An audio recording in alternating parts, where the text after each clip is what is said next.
Yeah, I would say, I mean, that's a terrific effort in terms of one thing as we prepare the next 16 months to the implementation, full implementation of the new constitution, is the potential for our leaders to see the need for engagement, dialogue, and for them to sit down and listen to different opinions. And I think that to me offers a great opportunity to the change, so that it's not just the theoretical framework the country is changing from, but to practical issues touching on livelihoods. So I think this is really a great, bringing 32 out of 47. It's a tremendous effort. What do you expect would come out of a Green Solutions Week? I would expect at least the dialogue, and I could see a lot of excitement with the civic leadership. And what we need to see is then how do we sustain that momentum, so that as we go to the new constitution operationalization, then how do we ensure that that momentum is maintained? Because then we need to pick up bits here and there that can offer green solutions, that can offer, to me, it's, I think, green thinking. But we talk about different roles. Yes. And sometimes it seems like different people they are stuck in their own role. Mm-hmm. You are not. Yes, I would say I think that's the big opportunity we need to see in Africa. And that's what I've been talking in several meetings. The need to see and stop regrouping agencies that, oh, that's government. They cannot deliver, and we continue condemning. And we know that we cannot replace the role of governments. And to me, I think is that there are opportunities when we realize our capacities as institutions, whether it's the private sector, the public sector, the civil movement, and the citizen, so that we start playing our role as it's supposed to be. But then we need to breach that. But you have been part of all these roles. Yes, I have worked with the government, the municipal authority, I've worked with the civil society, and now I'm in the private sector. And what I'm trying to do is to bridge the three roles. But describe now what you have found when you have been working in the private sector. What I did, which is purely a unique transformation venture, what I call the social enterprise, is purely trying to extend this dialogue to practical solutions. And what we did was, which is 3 years old now, we picked the issue that we felt was one of the most difficult challenge, and that was public sanitation. And we engaged with the municipal government and tell them, folks, there's a big opportunity for your citizen to be proud of your work as a municipal government. But then, not when you don't have toilets, not when there are vendors, hawkers all over, garbage, yeah? And all you need, you don't lose your mandate, is for us to partner as a private sector and do some of these things. And that's how we managed to sign the first PPP on social service, even before the PPP became law in Kenya, which was last year. But you also said the big challenge is to get private sector people challenged by the social issues. Yes, one of the biggest questions I've been asked out there is, how can a private sector go sit down and work with the municipalities? Because of those distrusts, it's corrupt, they don't want to work, nothing moves.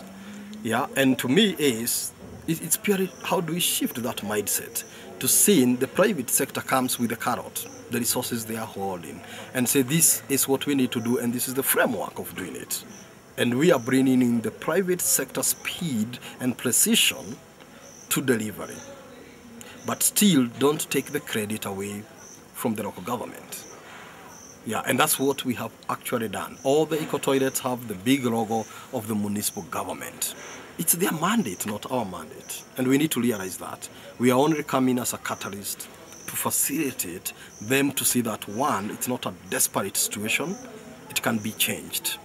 And now we have done that in 22 municipalities. And you also work close to the Swedish embassy right now? Yes, we are having a contract with the Swedish government, the Swedish embassy here in Nairobi, and that is precisely to look at, one, who are the key actors in urban development. Again, bridging between the civil society, the government, and the private sector. And then the next level is, what is their role, potential role, and how can they come together in terms of networks? in terms of dialogue platforms like this.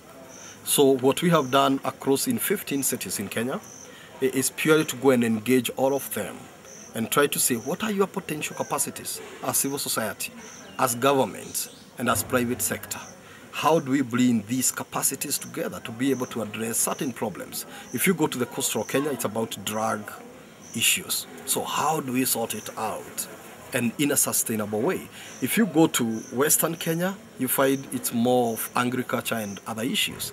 So all of them have different variety. But what we have also done is using GIS system is to actually do spatial simulation with real issues on the ground. And that means sitting on your computer, even at Stockholm, you can be able to see all the civil society actors that we have been able to meet in Kenya. And what are their capacities and the expertise and experiences that they can bring on table.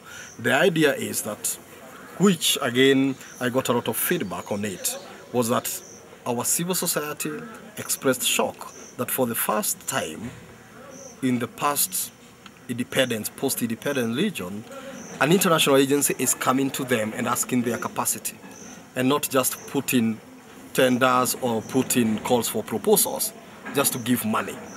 That actually the embassy will want to understand who are they working with, what are their capacities, so that to me, and what's also shocking is the revelation of what is coming out from that study, that our people actually don't need money. It's not the priority, it's the capacity.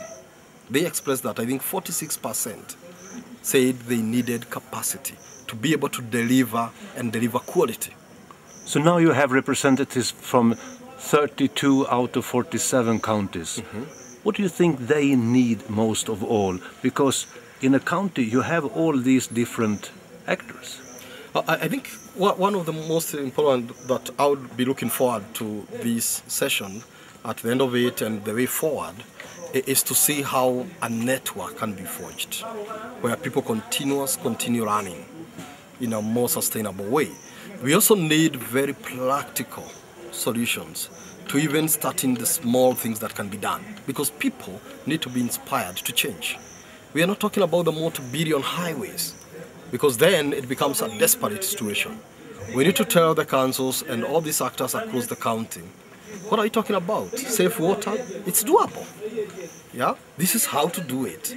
You can use solar to treat water, and it's cost effective, and actually you can be able to provide water and people can drink from the tap.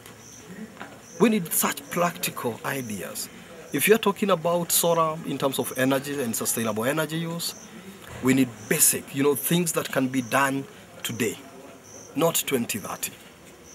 Yeah, and I hope that if this network can be forged and continue, then in terms of the investment, you'll be shocked that it will be so minimal in terms of financial, but the output or the outcome will be more than the input. Just bringing ideas together and getting challenges. In my county, I have a dirty river.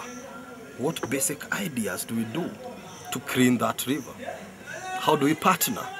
Basic things. How do we create revenue opportunity from the river, which is just passing in our cities? But it seems to me that you are hopeful. I think the only thing we can do for Africa is to provide hope. But again, realistic hope. So that then people don't see it and wait for another 10 years to see this. And what will be shocking is, like I have started the last 2 years, already I have about 3 universities we have partnered with in Kenya. I have one from Denver University in the US and one from Greifswald University in Germany. They are all students, graduate students at different levels, want to come and learn and be part of it, including our local students here in Kenya. And that's the way, from a small way, you can be able to catalyze change so that everybody feels he is part of the solution. Yeah.